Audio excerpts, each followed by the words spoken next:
Caminho crítico, diagrama de Gantt, espinha de peixe. Ô, Ananias, o que é isso aqui? Eu não tô entendendo nada, rapaz. É simples, esse é o planejamento da nossa teleaula, não é para menos. Planejamento da manutenção. É esse o assunto da nossa teleaula de hoje. Na teleaula de hoje, você vai conhecer alguns recursos que facilitam o trabalho de planejamento e programação da manutenção das máquinas e equipamentos de uma indústria.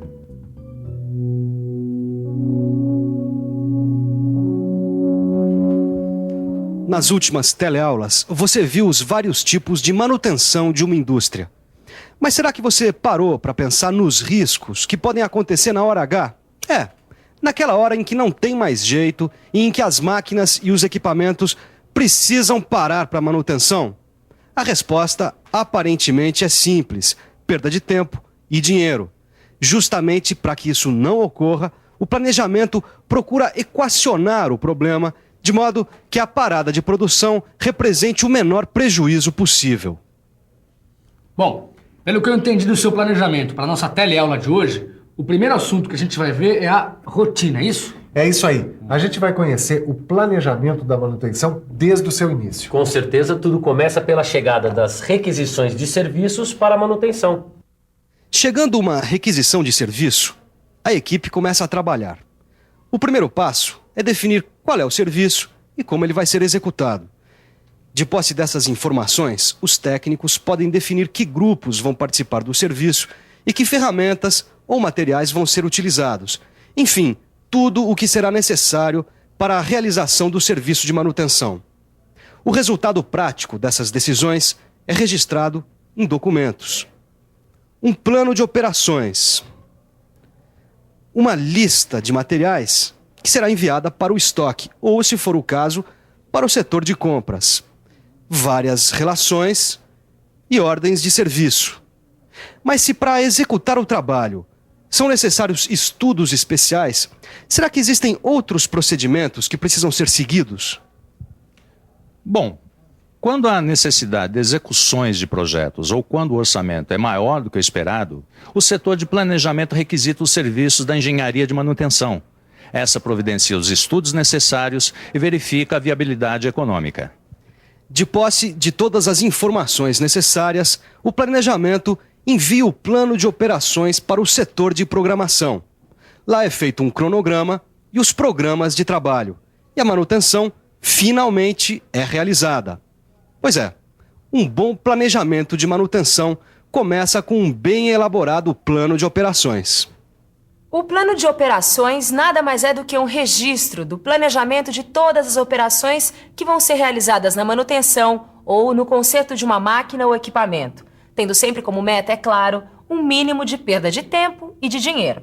Confira só no nosso arquivo.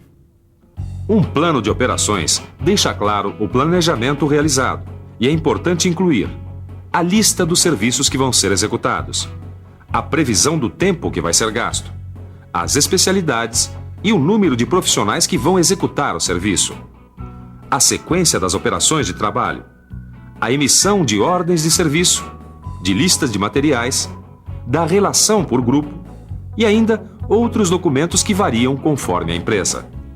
Viu só? Que uma manutenção envolve um monte de coisas e de pessoas. É isso mesmo, Caio. Mas como é que essas pessoas ficam sabendo de maneira clara qual é a sequência dos trabalhos? A resposta está aqui, ó. Diagrama espinha de peixe. Ué, Ananias, isso aí pra mim parece uma lista comum, não tem nada demais. Engano seu. Olha, apesar de ser uma construção gráfica simples, esse diagrama facilita a visualização da sequência lógica das operações que vão ser executadas. Olha só, reparando bem, você vê todas as operações e na ordem certa em que devem ser executadas. E além disso, com esses dados, dá para fazer o diagrama de Gantt. O diagrama de Gantt é utilizado pelo menos desde o início do século.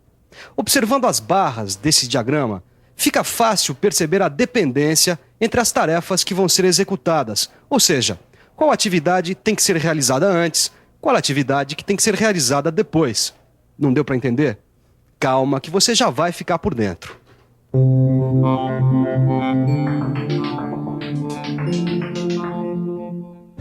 O diagrama de Gantt é elaborado a partir de uma tabela com as tarefas, as relações de dependência entre elas e o tempo que cada uma delas vai levar para ser executada. Esses dados são transformados em barras, cada uma delas com um tamanho diretamente proporcional ao tempo de execução real da tarefa. E para facilitar o entendimento do diagrama, observe que o começo de cada tarefa está indicado no fim da tarefa da qual ela depende para ser executada. Tendo como base o diagrama de Gantt, é possível controlar o tempo e, se necessário, reprogramá-lo, e com bastante facilidade.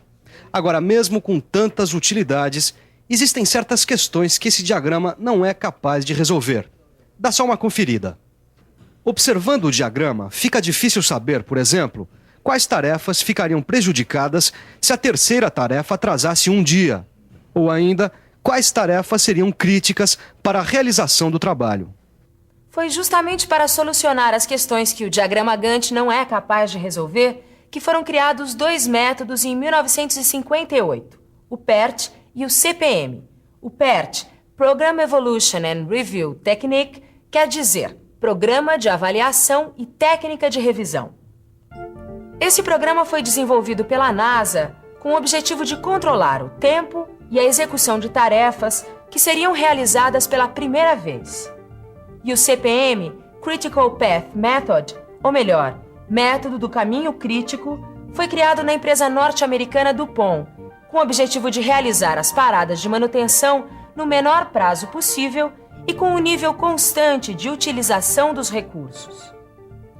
Calma. Antes de vocês começarem a fazer perguntas, pode deixar que eu explico. O PERT e o CPM são dois métodos praticamente idênticos, só que as empresas usam mais o CPM. Dá só uma olhada. Esse gráfico aqui, ele é montado com flechas, círculos numerados e linhas tracejadas. Tá bom. Mas o que são essas flechas, círculos e traços? Essas flechas, círculos e traços indicam, na verdade, as operações que vão ser realizadas, a atividade imaginária e o ponto crítico. Calma que eu explico. Olha, o diagrama de flechas é um gráfico. Cada flecha indica uma operação. A cauda indica o início e a ponta o final da operação. Agora eu entendi. As flechas são usadas para indicar as relações entre as operações. É isso aí. Assim, o pessoal da manutenção, quando olha um gráfico desses, sabe qual operação deve vir no início, quais as operações podem ser feitas ao mesmo tempo e qual deve vir no final. Tá bom. O diagrama de flechas deu para entender. Mas e essas flechas tracejadas aqui? As flechas tracejadas são usadas para facilitar a identificação da dependência entre as operações que vão ser executadas. Elas são chamadas de operações imaginárias. Dá só uma olhada nesse gráfico. Por exemplo, pode-se perceber que a operação W deve ser realizada antes que a operação Y. K deve preceder Z e Y deve vir depois de W e K. Se a gente imaginar que essas operações são tornear, montar ou testar uma peça, dá para concluir que cada uma delas requer um tempo de execução, enquanto que a atividade fantasma é um ajuste do cronograma. Ou melhor, depende apenas da programação. Até agora você viu como as operações e a relação de dependência entre elas são identificadas no CPM. Mas e o tempo? Ou melhor, está faltando um dado essencial para o planejamento, o tempo das operações. E ainda, além do tempo, que é indicado na seta, outro dado muito importante é o nó ou evento.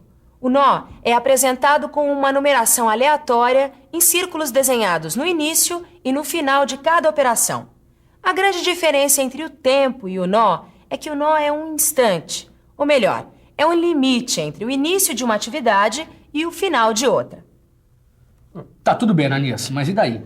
Daí que, observando esse gráfico, a gente pode descobrir o caminho crítico. Como é que é? Olha, o caminho crítico é o caminho percorrido através dos nós, cuja somatória dos tempos define a duração total do trabalho.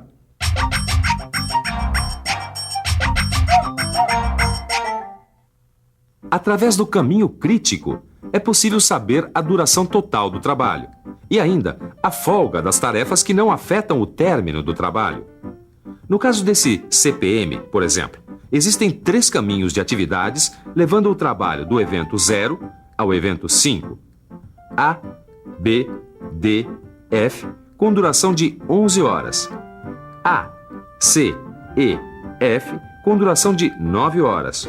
Ou A, B, atividade imaginária, e F, com duração de 10 horas. Quer dizer, então, que o caminho com maior duração é o que vai determinar a duração do projeto? E esse é o caminho crítico. Sabe de uma coisa? Eu ainda não entendi qual a vantagem de se conhecer o caminho crítico num planejamento. Pois saiba que são vários os motivos. Através do caminho crítico, dá para saber, por exemplo, se vai ser possível cumprir ou não os prazos estabelecidos. E dá para identificar as atividades que não podem ter atrasos. É verdade. Dá também para priorizar as atividades que a gente pode reduzir sem comprometer o resultado final, isso é, se a gente quiser antecipar o prazo estabelecido. Na verdade, conhecer o caminho crítico facilita muito o planejamento da manutenção.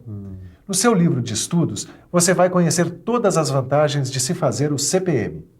Se a gente resumir todas essas vantagens, o importante é que, conhecendo o caminho crítico, a gente pode balancear todos os recursos envolvidos na manutenção, principalmente a mão de obra. Afinal, o departamento de manutenção tem funcionários fixos e as atividades deles precisam ser bem planejadas para que sejam evitados momentos sem trabalho e momentos com excesso de trabalho, ou ainda, se for o caso, contratar serviços externos ou aumentar o quadro de pessoal. Bom, se você ainda está em dúvida sobre a importância do planejamento de manutenção, o jeito é revisar. E atenção, se liga aí que é hora da revisão. Na teleaula de hoje, você viu que um plano de operações inclui, entre outras coisas, um diagrama espinha de peixe, um diagrama Gantt e um PERT-CPM. Viu que o diagrama espinha de peixe permite uma visualização bastante rápida da sequência lógica das operações. Viu que o PERT-CPM foi criado para resolver questões que o diagrama Gantt não pode solucionar. E viu que o CPM possibilita o planejamento das atividades com o menor número de paradas, no menor prazo possível e com um nível constante de utilização dos recursos. É isso aí. Meu planejamento dessa teleaula acaba por aqui. Agora, como no bom planejamento, é hora de você colocar a mão na massa. Ou melhor, de estudar para melhorar os seus conhecimentos. Até a próxima!